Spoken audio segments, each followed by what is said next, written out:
माया की Sita. Hello friends, माया का हिरण तो हम सब जानते हैं। रावण का मामा मारीची हिरण का सोने के हिरण का रूप बनाकर गया कि रावण उसकी इस माया के द्वारा सीता का हरण कर सके। और कृष्ण अवतार में बहुत सी किंवदंतियाँ सुनी होंगी आपने कि जो माया की सीता थी वो ही राधा बन गई, या जो सोने की मूर्ति थी, जो मूर्ति राम जी ने अश्वमेध यज्ञ के समय सीता जी की बनवाई थी, वह ही अगले जन्म में राधा बन गई। आपने ये भी सुना होगा कि राम जी ने एक लीला की, असली सीता अग्नि में प्रवेश कर गई और माया की सीता को रावण हर ले गया। जब इतना सब कुछ हमें पता है तो अयोध्या वासियों को क्यों नहीं पता था जो असली सीता के चरित्र पर संदेह किया और राजा राम ने उनका परित्याग कर दिया। जिस तरह माया का हिरण हिरण नहीं था, मारीच था, छल था, उसी तरह माया की कोई सीता नहीं थी। सोने की मूर्ति नहीं बोलती कि मैं माया की सीता हूँ, मुझे अगले जन्म में राधा बना दो। या फिर अग्नि से उत्पन्न माया की सीता भी नहीं बोलती कि मैं माया की सीता हूँ, मुझे राधा बना दो। माया का तो अर्थ ही यही है कि माँ अर्थात नहीं है, या अर्थात जो नहीं है वो माया है। अब जो है ही नहीं वो क्या मांगेगा कि मुझे ये बना दो, मुझे वो बना दो। माया का अर्थ है इल्यूजन, भ्रम, अर्थात जो नहीं है उसका आभास होना। राधा तो हैं, प्रत्यक्ष हैं, वह माया नहीं है। हाँ, वह महामाया जरूर हैं, अर्थात हरि की माया, परम ब्रह्म की शक्ति। जिस प्रकार रात्रि के अंधकार में रस्सी सर्प होने का आभास कराती है, पर वास्तव में वह रस्सी ही होती है। दिन के प्रकाश में भेद खुल जाता है, उसी प्रकार कृष्ण अवतार में देवी रुक्मिणी माया की सीता हैं। अज्ञानवश वह सीता का भ्रम अवश्य उत्पन्न करती हैं, पर वास्तव में वह सीता नहीं है। आइए हम अपनी विवेक बुद्धि से अज्ञान की रात्रि में ज्ञान का सूर्योदय करते हैं और जानते हैं कि देवी रुक्मिणी किस प्रकार माया की सीता हैं। सर्वप्रथम हम रुक्मिणी हरण से ही प्रारंभ करते हैं। देवी रुक्मिणी ने एक पत्र लिखा भगवान श्री कृष्ण को। एक ब्राह्मण के द्वारा वह पत्र भगवान को मिला और भगवान श्री कृष्ण ने उनका हरण कर लिया। प्रथम तो इस पत्र से पूर्व श्री कृष्ण उन्हें नहीं जानते हैं, और द्वितीय ये पत्र एक क्षत्रिय के पुरुषार्थ को आह्वान था, जिस हेतु श्री कृष्ण को ये हरण करना पड़ा, अन्यथा श्री कृष्ण को जगत कायल कहता। अब श्री कृष्ण ने तो हरण कर लिया, क्षत्रिय धर्म का पालन किया, पर इस हरण के कारण हुए युद्ध में बहुत रक्तपात हुआ। यहाँ तक कि रुक्मिणी के भाई रुक्मी का श्री कृष्ण ने सिर ही मोड़ दिया। भीष्मक की समाज में प्रतिष्ठा चली गई।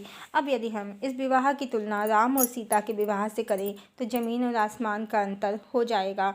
राम और सीता ने स्वयंवर से पूर्व ही अपना अलौकिक संबंध भी जान लिया था। राम ने स्वयंवर की शर्त जीतकर सीता को प्राप्त किया। क्या आप जानते हैं कि भगवान परशुराम वहाँ स्वयंवर सभा में क्यों आए? अब आप कहेंगे कि शिव का धनुष टूट गया, इस कारण से वह क्रोधित हो गए और मिथिला नगरी में सीता की स्वयंवर सभा में आए। पर इसमें एक भेद भी है, एक रहस्य है। आइए हम इसे जानते हैं। वह रहस्य यह है कि जब भगवान राम ने भगवान शिव के धनुष को भंग कर दिया तो क्षत्रिय लोग लड़ने लगे कि राम लक्ष्मण को युद्ध में हराकर वह सीता को छीन लेंगे, और भगवान परशुराम तो अधर्मी क्षत्रियों के लिए मृत्यु के समान ही थे। इसी कारण उनके आने से सभी क्षत्रिय भय से कांपने लगे और रक्तपात जो युद्ध से हो सकता था वह टल गया, और सभी शुभ मंगलों और शकुन के साथ सीता का राम से हर्षोल्लास के साथ विवाह हुआ। माता पिता और गुरुजनों सबके आशीर्वाद के साथ राम सीता का विवाह हुआ। राम ने जब सीता जी का परित्याग कर दिया था तो भी राजा जनक से उनके संबंध खराब नहीं हुए। जीवन पर्यंत राम के संबंध अपनी ससुराल से अच्छे रहे, उत्तम रहे। पर श्री कृष्ण के संबंध देवी रुक्मिणी के पितृपक्ष से कभी अच्छे नहीं रहे, न हरण के पूर्व न हरण के बाद। यहाँ तक कि रुक्मी का तो बलराम ने बाद में वध ही कर दिया था। अब अधर्मी ही श्री कृष्ण के शत्रु रहे हैं। धर्म के पथ पर अग्रसर लोगों के साथ ईश्वर की कभी शत्रुता नहीं होती। राजर्षि जनक तो विदेहराज कहलाते हैं। धर्मपरायण राजा थे वे। जहाँ ईश्वर हों या उनकी शक्ति, वहाँ सिर्फ और सिर्फ धर्म ही होता है, अधर्म नहीं। जैसे सीता जिस कुल में जन्म लेती हैं वहाँ धर्म ही धर्म है, अधर्म का तो नामो निशान ही नहीं है। पर रुक्मिणी जहाँ जन्म लेती हैं वहाँ तो अधर्म ही अधर्म है, धर्म का तो नामो निशान ही नहीं है। रुक्मिणी और श्री कृष्ण के विवाह में जो रक्तपात हुआ है वह सिद्ध करता है कि देवी रुक्मिणी सिर्फ और सिर्फ माया की सीता हैं, सीता नहीं है। क्योंकि लक्ष्मी नारायण के मिलन में रक्तपात नहीं हो सकता, सिर्फ प्रेम, हर्ष, मैत्री, सहयोग हो सकता है, जैसा सीता राम के मिलन से है। अब हम दुर्वासा ऋषि के श्राप से सिद्ध करेंगे कि देवी रुक्मिणी माया की सीता हैं। भृगु ऋषि का श्राप है कि भगवान विष्णु को हर जन्म में अपनी पत्नी से विरह सहना होगा, पर उनके मिलन से अनिष्ट होगा। ऐसा कोई श्राप भृगु ऋषि ने नहीं दिया है, पर दुर्वासा ऋषि ने श्राप दिया कि यदि 12 वर्ष तक रुक्मिणी और कृष्ण पास आए तो द्वारिका में अनिष्ट होगा। भला ईश्वर और ईश्वर की शक्ति के पास आने से अनिष्ट हो सकता है? कभी नहीं। इसी से सिद्ध होता है कि देवी रुक्मिणी सीता नहीं है। सीता राम के मिलन से सिर्फ मंगल हुआ है, अमंगल नहीं। अब हम उस वचन से सिद्ध करेंगे जो राम ने देवी सीता को दिया कि सीता के अतिरिक्त दूसरी स्त्री का राम के जीवन में कोई स्थान न होगा, एक पत्नी व्रत का, जो श्री कृष्ण ने देवी रुक्मिणी को नहीं दिया। यदि वह सीता होती तो श्री कृष्ण भूल कर भी अन्य विवाह नहीं करते। अब विरह से सिद्ध करेंगे कि देवी रुक्मिणी सीता नहीं है, क्योंकि सीता राम के विरह में सीताराम दोनों ही तड़प रहे हैं और दुर्वासा ऋषि के श्राप के कारण जो देवी रुक्मिणी श्री कृष्ण से अलग हो गई हैं तो वह भगवान विष्णु की तपस्या कर रही हैं। तपस्या तो ध्यान, आराधना, साधना है, विरह में तड़पना नहीं। और राम ने पहले 12 वर्ष अयोध्या में, फिर लगभग 13 वर्ष वनवास में देवी सीता के साथ सुखमय पाए हैं। फिर रावण के कारण सिर्फ 1 वर्ष का विरह और अयोध्या की प्रजा के संदेह के चलते जीवन पर्यंत विरह सीताराम का हुआ है। और देवी रुक्मिणी का विरह तो विवाह के तुरंत बाद हो गया और फिर जीवन पर्यंत श्री कृष्ण के साथ ही रहीं। और श्री कृष्ण ने देवी रुक्मिणी से पहले ही संसार त्याग दिया, जबकि सीता ने राम से बहुत पहले ही संसार त्याग दिया और राम को अपने पूरे जीवन पर्यंत सीता से वियोग सहना पड़ा, जो कि भृगु ऋषि का श्राप था। उन्हें अपनी पत्नी से विरह सहना होगा। भृगु ऋषि का श्राप भगवान विष्णु को है, देवी लक्ष्मी को नहीं। जैसा कि देवी रुक्मिणी से पहले ही श्री कृष्ण ने संसार त्याग दिया और उन्हें जीवन के अंतिम दिनों में श्री कृष्ण से अलग होना पड़ा।